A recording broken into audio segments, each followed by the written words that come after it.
Hello everyone. Today I'm going to discuss about this very important factor of energy efficiency, which is called as a power factor, and the scope of its improvement and as well as the benefits of improving power factor. Now, power factor happens to be one of the very important quantities when we talk about using energy efficiently. We will see how and how it can be actually used for efficient operation of devices which consume energy and utilize energy. That will be discussed in this lecture today. This particular topic it comes from the very basic relationships of different types of power which are defined in electrical engineering especially. So power factor basics are to be known first. So we must know that in industries the major loads are resistive and inductive in nature. So examples of inductive loads are the motors, the furnaces, transformers, as well as different kinds of lighting arrangements which are used in the industries. Now these inductive loads, which are composed of inductive as well as resistive in nature in industries, these inductive resistive loads, we can say, require basically two kinds of power. One is the active or working power to perform the work, and the other one is the reactive power to create and maintain electromagnetic fields. So in inductors, there has to be a creation of electromagnetic fields in order for that inductor to work. So therefore, these two types of two kinds of powers are required for the inductive circuits in industry. However, what is actually the useful power is the active power. Now, active power has a unit in industries as kilowatt. Watt is a very small unit, so it is usually represented by kilowatt. Similarly, the reactive power has a unit which is kilovolt ampere reactive, kVAR. Both active and reactive power, as we can see in the triangle, this happens to be a right angle triangle. The angle between active and reactive power is always 90 degree. So this hypotenuse is the total power, which is called as the apparent power, whose unit is kVA, kilovolt ampere. So as you can see, these two sides of the triangle, which are composed of the kilowatt active power and kVA reactive power, they, when you add them factorially, they add up to this hypotenuse, which is kilovolt ampere. So this is as per the Pythagoras theorem. We can find the value of kVA, okay, total power. Now the power factor can be derived from this particular power triangle. The power factor happens to be the ratio between kilowatt, that is active power, and kVA, kilovolt ampere, that is total power. So ratio between active power and apparent power or total power is what is called as the power factor. Power factor is equal to kW, kilowatt, divided by kVA, kilovolt ampere. And it is also the cosine of the angle between this base as well as hypotenuse. As you can see, if this is the base, this is the hypotenuse, then this is the angle between them.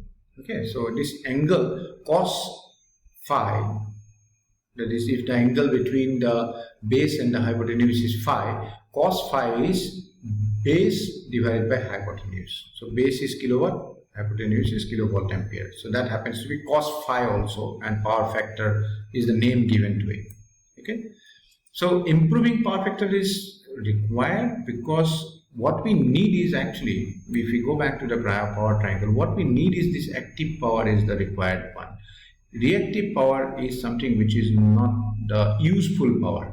So in a circuit, if active power happens to be more, then this reactive power has to be less, because if this reactive power is more, then whatever power that comes to the circuit is in kVA. That kVA gets divided into kilowatt and kVAR, as we can see from the triangle, because kVA is made up of kilowatt and kVAR. So if kVAR is more, then kilowatt becomes less.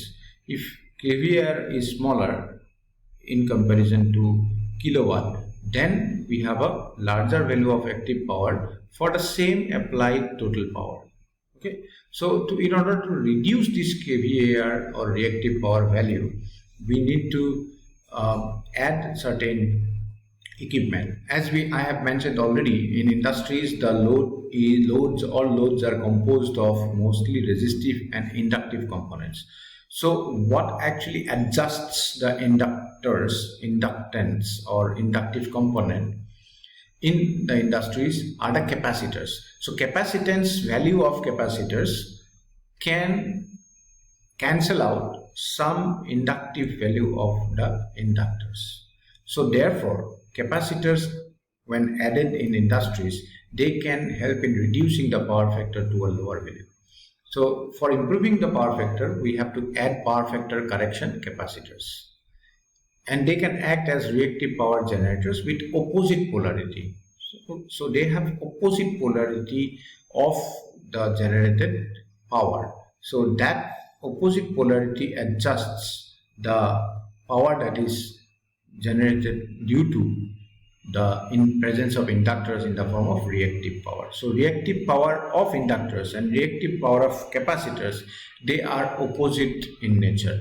So they cancel out each other. So we use more capacitors, the inductors inductive effects will be reduced further. That's how it happens.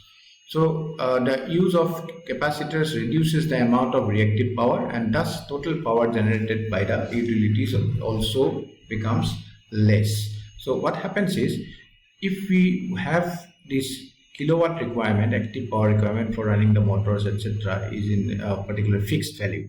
When this value increases, kVAR increases, then the total value kVA, total power, also increases because of this.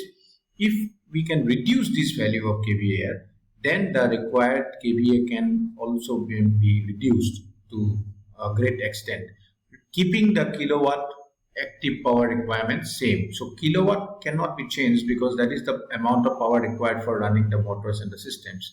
So keeping the kilowatt or active power same, by reducing the reactive power, the total power can be reduced. So that's how it happens. Now let us take an example. A chemical industry had installed a 1500 kilovolt ampere kVA transformer. So transformers are rated in kVA. So the initial demand of the plant was 1160 kVA with a power factor of 0.70.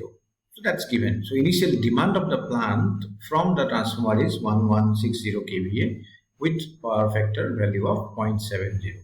Okay, so this is the arrangement.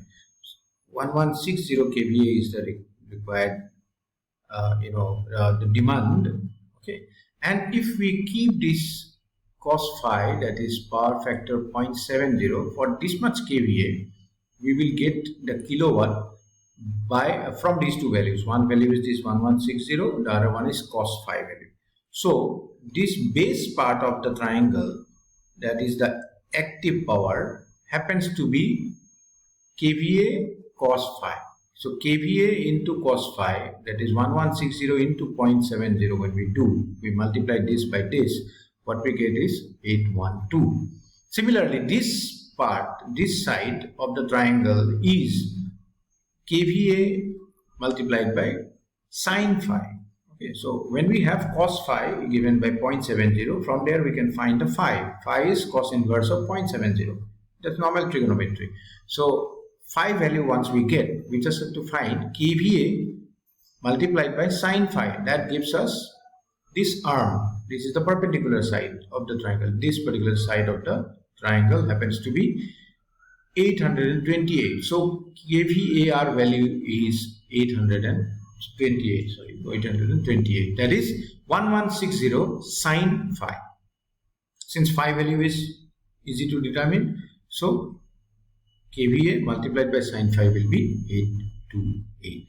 So that's how we can determine the values of other sides of the triangle if we know one of the sides of the triangle along with the angle that is made.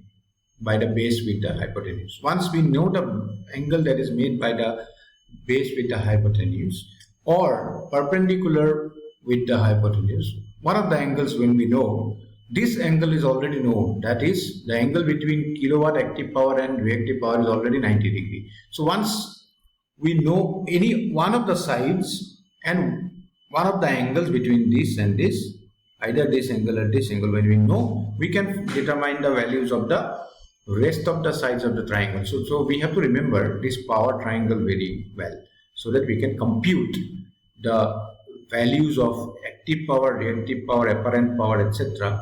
from the given values. Whichever is given, the other ones can be found out by using this triangle. So to improve the power factor and to avoid penalty, the unit had added about 410 kVAr by installing a capacitor bank in the motor load end. That means in the industry, since the power factor was 0.70, which was rather low, to improve the power factor, the industry had installed some capacitor bank of value 410 kVAr. So when 410 kVAr capacitor bank is installed, already the kVAr value which was there was because of the inductive load. So capacitor bank will cancel some of the inductive kVAr because this is capacitive kVAr which is opposite in nature. So inductive kVAr from 820A, which was found in the last slide also it was shown, that gets reduced to 418 because of the introduction of 410 kVAr capacitor bank. So 828 minus 410, that is 418, will be the revised or new kVAr value. And because of this new kVAr value, kilowatt remains same 812, the kVA demand also reduces. Okay, this gets reduced. Kilowatt doesn't change because kilowatt is the amount of power that is required by a motor and the other devices in the industry. So that will remain same. kVAr is reduced, so total power also gets reduced to 913. So how did we find this? This we can find from the 812 value which is already there. One side was fixed, the other side is 418. So if we know these two sides, then we can find the value of the angle. Okay, because this divided by this, perpendicular by base, happens to be tan phi. So once we find tan phi, the phi value can be found out. That phi value will give us cos phi value, that is 0.89. From cos phi value we can find this hypotenuse. Okay, so once we have the angle value, as we know from trigonometry, we can find the rest of the sides.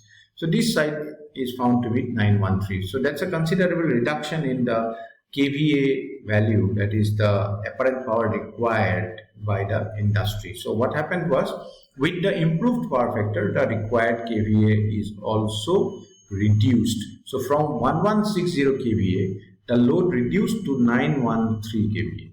So this would allow addition of more loads on the 1500 kVA transformer that is installed in the industry. So that is already mentioned that the industry had a 1500 kVA transformer, of which the maximum demand was only up to 1160 kVA, and now it has got further reduced to 913 kVA because of the installation of the capacitor bank. Okay, so that's how the improvement in power factor can be obtained, and that helps in reducing the load on the system, that is transformer or the power supply that is coming from the utility. And we can install more and more loads in the industry if required, or at least if we do not install more loads also, we can actually use less amount of power as coming from the utility, and that helps in improving the energy use, and the efficient energy use can be obtained that way. So advantages of power factor improvement by capacitor addition we can list out. Reactive component of the network is reduced. We have understood kVAr value has reduced. I square R power loss is also reduced because kVA value is reduced, means kilovolt ampere. Ampere part of that kVA is current. If kVA value is reduced, so current gets reduced. And the power that is lost in transmission systems, including the wires and the conductors, that is in the form of I square R loss. So if current gets reduced, square times reduction in the loss is also happening. And voltage level at the load is also increased automatically with the reduction in kVA, and high power factor helps in utilizing the full capacity of the electrical system. We can use the full capacity of the electrical system without having much of losses. So that's all for today's discussion. We will continue with some other topics. This is the reference.